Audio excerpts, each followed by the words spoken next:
Qu'est-ce que tu fais? Je crois. C'est pas dans le champ, ça?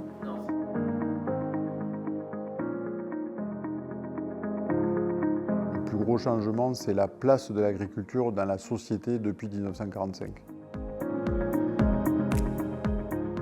Les enfants qui naissaient en France n'avaient plus de relation avec un grand-père, un grand-oncle qui était dans un milieu agricole. Ça voulait dire qu'il y avait une population agricole qui décroissait et ça voulait dire que la société pouvait ou ne pouvait pas, était ou n'était pas en train d'un peu se désolidariser de l'agriculture. Depuis maintenant les crises qui sont assez récentes, on s'est aperçu qu'il y avait une importance sur l'autonomie, on va dire, agricole et agroalimentaire. On est revenu à des fondamentaux et tout d'un coup on s'est aperçu que les agriculteurs étaient des gens très très importants. Et il a fallu qu'on arrive à ces crises pour se rendre compte que s'alimenter c'était important, bien s'alimenter c'était important, pouvoir s'alimenter c'était important. Et puis il y en a certains, et c'est bien qu'ils s'en rendent compte, que c'est bien qu'ils s'alimentent, mais avec aussi peut-être un épanouissement des agriculteurs, ce qui est pas et ce qui est loin d'être toujours le cas, avec un certain respect de la nature. Et les pratiques culturelles sont en train d'être établies comme ça. Et ça, c'est plutôt bien. Il y a environ une quarantaine d'années, 70% du pain consommé en France était issu de la boulangerie artisanale.